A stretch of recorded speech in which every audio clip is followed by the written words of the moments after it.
Welcome to this deep dive, into this fascinating world of how our brains perceive reality. Okay. We're going to explore this idea that our minds are wired for efficiency, not necessarily for perfect accuracy, Right. which might sound a bit counterintuitive at first. Yeah. Our source material is this chapter from a book that really challenges this notion of seeing is believing. Hmm. And it uses this intriguing term, shortcut creatures, to kind of describe how we operate.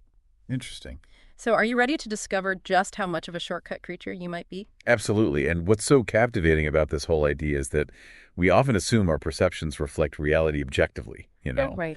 But as this book reveals, our brains are more like master illusionists, creating these shortcuts to help us navigate a world that's just overflowing with information. Yeah, it's like our brains are giving us a simplified user interface, kind of like the desktop on your computer. You interact with icons and files without having to think about all the complex code and circuitry underneath. That's a great way to put it. Yeah. It's all about efficiency. Right.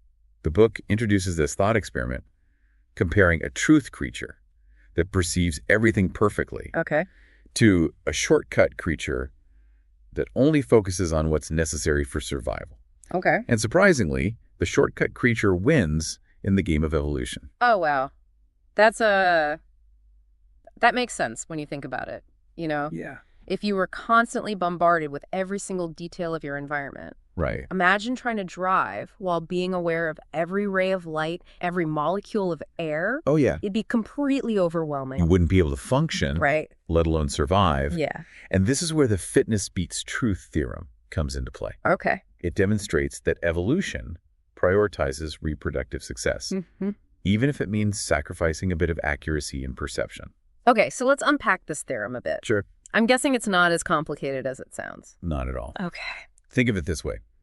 Imagine two birds, one with perfect vision but slow reaction times, and another with less accurate vision but lightning-fast reflexes. Okay. The bird that can quickly spot a predator, Right. even if the details are a bit blurry, Yeah. is more likely to survive and pass on his genes. Right. So sometimes making those quick, good enough decisions is more advantageous than getting bogged down and processing every detail perfectly. Oh, that's interesting. You could almost say it's like choosing to speed read a report when you only have 5 minutes before a big meeting. Okay. Getting the gist is better than getting lost in the minutia and missing the meeting entirely. Wow, that makes so much sense. Yeah, So it's not about our brains being flawed, right. but rather being incredibly adapted for survival. Exactly. We're all shortcut creatures, and in a way, that's what's made humans so successful as a species. Right. But what are some examples of these shortcuts? Yeah. I mean, we perceive the world through our senses, right? Yes, but our senses are far from perfect shaped by what was necessary for our ancestors to survive in their environments. Okay. For example, did you know that we can't see ultraviolet light? Mm. Birds and some insects can. Oh, wow. And they see completely different patterns on flowers that we're totally blind to. Yeah. It makes you wonder how much we might be missing. It's like there's a whole hidden world out there that we're just not equipped to perceive. Right. Kind of makes you wish you had a superpower to see like a bee for a day, doesn't it? Yeah. What else are we missing out on? Well, dogs, for instance, are dichromatic, Okay. meaning they see fewer colors than humans. Uh-huh. Their vision is perfect for their needs. Right. Like hunting and scavenging. Exactly. Yeah. But they wouldn't be able to appreciate a rainbow's full spectrum the way we can. So it's like each species has its own unique set of sensory shortcuts tailored to its specific needs. That's right. That's fascinating. Yeah. But here's a question. This book mentions a woman named C.D. Doyunine who can see 100 million colors. She's a tetrachromat, meaning she has an extra type of color receptor in her eyes. I can't even imagine experiencing that kind of visual richness. It's truly mind-boggling. Yeah. And it makes you wonder how history might have unfolded differently if humans perceived the world with such enhanced senses. Right. Would art, culture, even warfare be entirely different? Mm. It's a question that highlights just how much our perception shapes our reality. Absolutely. And this brings us to another fascinating aspect of our shortcut creature brains, Okay. our insatiable desire to find patterns, Yes. even when they don't actually exist. You're right. Our brains are incredibly good at that. Yeah. We even invent reasons and create narratives where there's really just randomness at play. Right. It's like that experiment where people watched shapes moving randomly on a screen Uh-huh. and started attributing personalities and motives to them. Oh, yes. It's as if they saw a big triangle bullying a smaller one. Exactly. Our need to find meaning, even in chaos, is so strong. It is. And think about the prevalence of superstition, even among highly intelligent people. Right.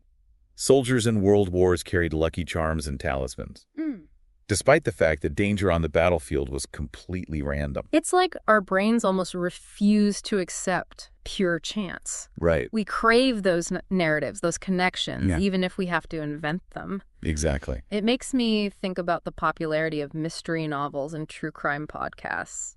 We're all trying to connect the dots, find the culprit, Right. even when the truth might be far more mundane. You hit the nail on the head. Yeah. And this insatiable need for narratives leads us to the intriguing concept of the interpreter within our brains, Oh, okay. a concept that dives even deeper into how we construct our understanding of the world. The interpreter.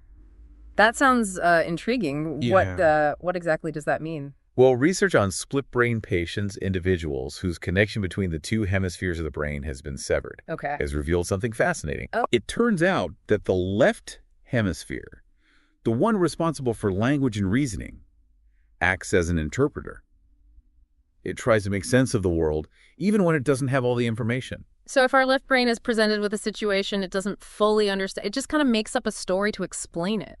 That's essentially it. It creates a plausible narrative, a cause and effect explanation, even if it's based on incomplete or even inaccurate information. Wow. This highlights our deep-seated need for simple stories, Right. even if those stories oversimplify the complexity of reality. But wouldn't this interpreter also be responsible for creativity and innovation?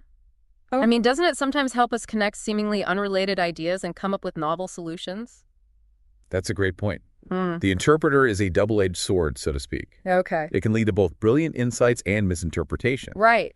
And this brings us to another layer of complexity, Okay. cognitive biases. Okay. These are like mental shortcuts that can be very useful in some situations, but lead to systematic errors in thinking in others. Oh, I have heard of cognitive biases, Yeah. like confirmation bias, Right. where we tend to favor information that confirms our existing beliefs, Exactly. even if it's not accurate. That's a classic example. The book specifically delves into teleological bias, Okay. which is our tendency to see purpose in design where there might be none. Right. We want to believe that things happen for a reason, Yeah. even when randomness is at play. That reminds me of something I read about financial markets. Right? News commentators often say things like, the market is reacting to, as if there's always a clear cause and effect for every fluctuation. Right. But doesn't randomness play a huge role in the stock market too? Absolutely. Yeah. We love those neat, simple explanations. Yeah. But they often oversimplify the complexity of reality. Right. And then there's apophenia, Okay. which is finding connections and meaning where none exist. Okay. It's like seeing shapes in clouds or thinking you're constantly seeing the same number. So if we're all shortcut creatures prone to biases and misinterpretations, does that mean we're doomed to make bad decisions? Not at all. Mm. The key is awareness. Okay. By understanding how our brains work, Right. we can start to recognize these potential pitfalls and develop strategies to mitigate them. Okay. This is where critical thinking comes in. Right. Questioning our assumptions, Yeah. considering different perspectives, and acknowledging the role of chance and uncertainty. So it's like learning to double check our interpreter Exactly. and not blindly accept every narrative it comes up with. That's right. And this leads us to the concept of evolutionary traps, Okay. which are situations where an organism's adaptive behavior, once beneficial, becomes harmful in a changed environment. Okay. Remember those shortcuts that were once so advantageous? Right. Well, sometimes they can backfire. Oh, right. This book has some fascinating examples of evolutionary traps in the animal kingdom. Yeah. I was particularly struck by the story of the sea turtles.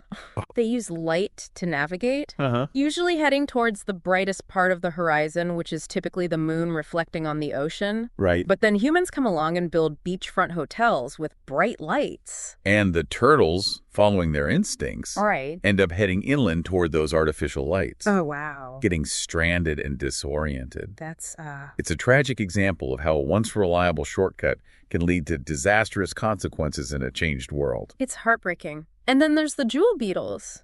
Oh, yeah, those are interesting. They're attracted to the distinct coloring size and dimpled shell pattern of the females. Right.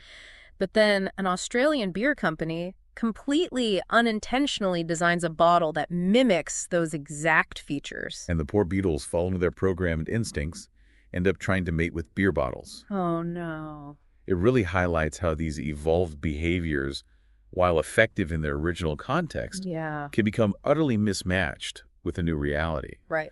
The term evolutionary trap captures this perfectly. It's a situation where an organism's adaptive behavior leads it into a harmful situation because the environment has changed. That's fascinating and honestly a little bit funny. Yeah. It's like their instincts are leading them on a wild beer bottle chase. Right. But I have to ask, are you suggesting that humans might be facing similar evolutionary traps in our own modern complex world? That's precisely the implication the author hints at. Hmm. And it's a thought-provoking one. Remember, our brains evolved in a much simpler environment, Right. where survival depended on quick judgments and reaction. Right. But now we live in a hyper-connected world overflowing with information, Yeah. and it's constantly changing at a dizzying pace. It's crazy. Our shortcut-driven brains, those master illusionists, might not be fully equipped to handle this level of complexity effectively. It's a sobering thought. So if our brains are wired for simplicity and our world is becoming increasingly complex, what does that mean for us? Are we destined to fall into these evolutionary traps, just like the sea turtles and the jewel beetles? Not necessarily. Remember, the key takeaway here is awareness.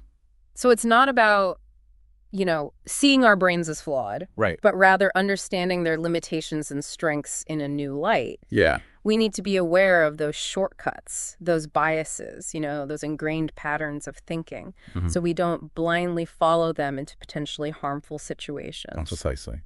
And that brings us to our final takeaway for this deep dive. Okay. Our brains are powerful tools, but their evolutionary shortcuts can lead to biases and misinterpretations.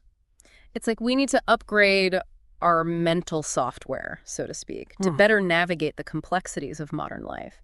Yeah. It's not about abandoning our instincts altogether, but learning to use them more effectively in a changed environment. That's a great way to put it. Yeah.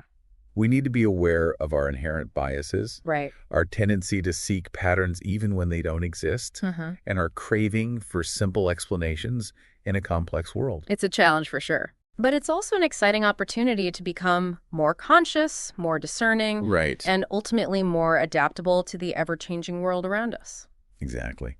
And here's a final thought for you to ponder. Okay. What other evolutionary traps might we be falling into in the modern world?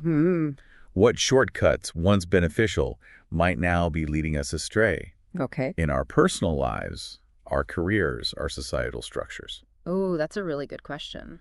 It's like a challenge to examine those areas where we're operating on autopilot, following ingrained patterns without questioning their validity in our current context. Right. Maybe those long work hours that were once seen as a sign of dedication are now leading to burnout and decreased productivity. Or maybe our constant need to be connected to social media is actually hindering our ability to connect deeply with the people right in front of us. It's about recognizing that the world is in constant flux. Yeah. And what worked yesterday might not work today. Right. We need to be adaptable, willing to learn and evolve our thinking to keep pace with the changes around us. This has been an incredible deep dive. I agree. I feel like I've gained a whole new perspective on how my brain works and how that influences the way I see the world. It's both humbling and empowering at the same time. It is. It's been a pleasure exploring these ideas with you. Thanks for joining us on this deep dive into the fascinating world of shortcut creatures. We hope you've gained some valuable insights into how your brain perceives reality and how to navigate the complexities of our modern world. Remember to keep questioning, keep learning, and keep adapting your mental shortcuts to thrive in an